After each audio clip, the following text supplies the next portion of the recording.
Hey there, Tubanites. It's your friendly neighborhood flash in the pan. Today, we are moving from edger blades back up to mower blades, much like the trench knife that you saw in a couple videos ago.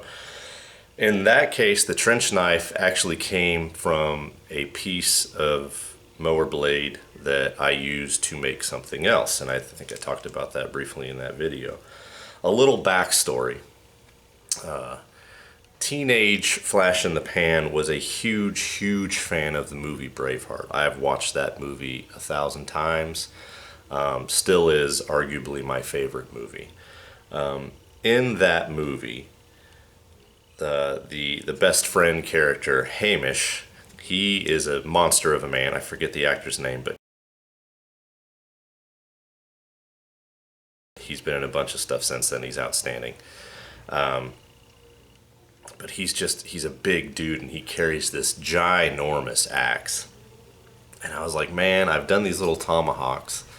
I'm wondering if I can put together something big like that. And a guy at work, knowing that I had tinkered around with stuff like that, he actually brought me in a couple mower blades, and that kind of put the idea in my head. I was like, man, I wonder if I can make a big axe. And then I thought of that, and I'll try and post a picture somewhere in here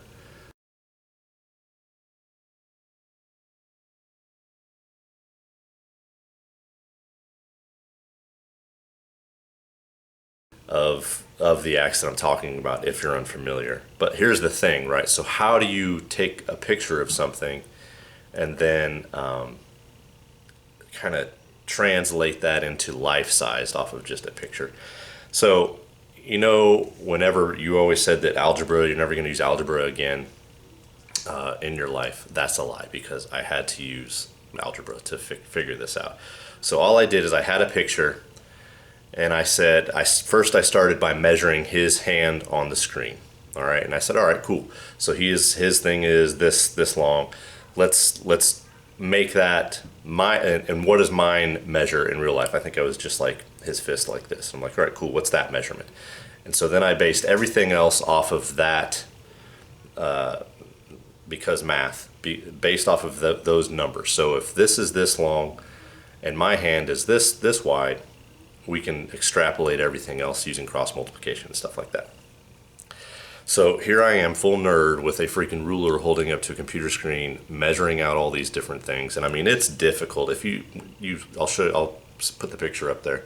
The shape of the axe is not like a straightforward, just kind of chunky, sharpened chunk of metal thing. It's an actual pretty elaborate shape for an axe. And so it took a fair amount of measuring, and I'm not going to tell you it's like an exact replica, but I got pretty close for doing it this way. So without further ado, here is Hamish's axe from Braveheart. So you can see it is a large axe. Let's see if I can get the whole thing. Yeah, there you go. Now, I used a shovel handle. My concern is, and we're going to try it later on in this video here, my concern is, I've never swung this on anything. I always wanted to do like a destruction test, like, I don't know, get a pallet or something like that, which I have, and just swing away and see if the thing's going to hold together or not. And my biggest concern is the shovel handle, because shovels are made to be more linear load instead of not linear load. So in other words, all of the force is going to be pushing this way on a handle that's made for the force to go this way, or whichever, right? So that'll be interesting. We'll see later on in the video how that goes. But I'll go ahead and take the cover off. This has spent a lot of time just sitting in my room, because what are you going to do with a giant axe like this? I did carry this around one Halloween just for giggles, but it ended up being kind of silly because nobody really paid attention. But there you go. I tried very hard to heat treat this, and you could probably say that it succeeded to a degree, but it was so much metal to heat up at one time that I didn't really have the equipment to do it. So it's heat treated-ish, tempered as well. But man, I'm real happy with how it turned out, because like, going from a screen to reality is pretty cool. I had a lot of fun doing that. One thing I did learn along the way. So I'm the guy in the hardware store, Lowe's or Home Depot, one of the two, and I had this shovel handle. I was like, yeah, that's the stuff. But obviously I needed something metal for it to slide into to hold the axe head together. So I walk around the whole store until I get to the fencing section, like as in fence posts, metal fence posts. And that's what ended up being like the perfect fit for this shovel handle. And here's a word of caution if you don't already know, because I didn't know and I had to look it up and learn the hard way. Galvanized metal is not, if you get it hot and or you can't weld onto it without grinding the galvanization off. All right. But if you try and burn the galvanization off, you can do it. You can do that. Just do not stick around that fire while the galvanization is burning off. The gas that releases is very dangerous for you. Luckily for me, I think I just started grinding and things started getting hot. And I was like, wow, that doesn't smell good. I should not be. And then I ended up, I don't remember if I sanded. I did something that was far less heat involved and got rid of enough of it to be safe. So word of caution in the future, and I'm sure I'm the idiot and it's probably common knowledge, but anyways.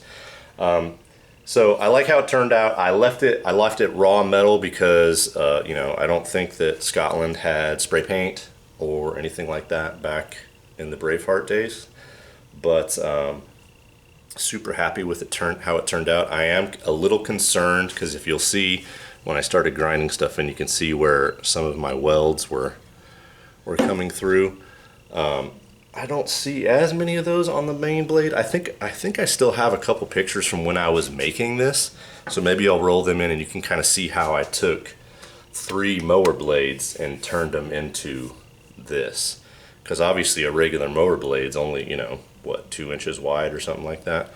So it was a bit of a process, but turned out okay. I'm real happy with it.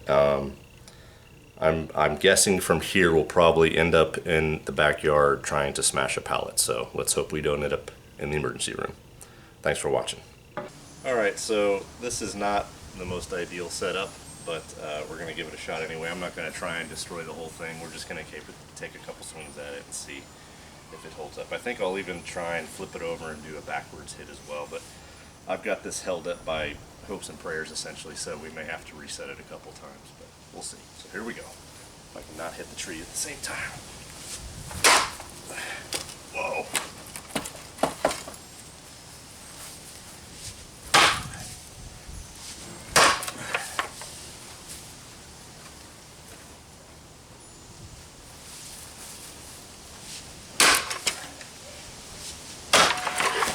Alright, reset it real quick. A couple more swings. Try some on the back. Nice. Dang.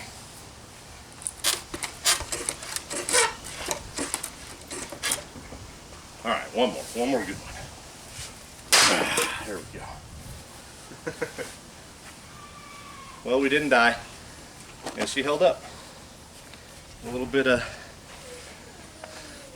rough spot on the edge there, but nothing dented, nothing chipped. There you go. Keep your hands busy. Thanks for watching.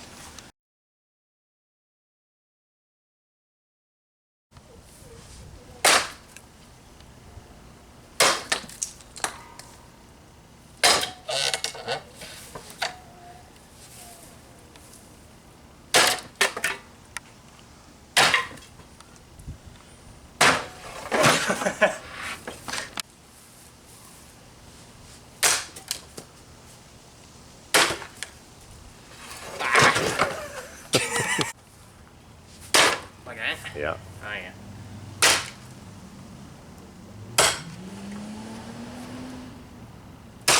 Nice. Oh.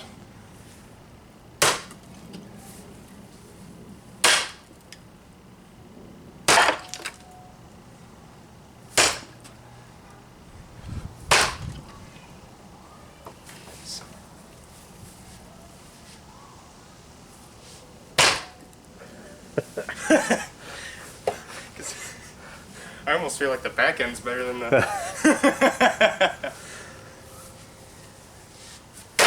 No.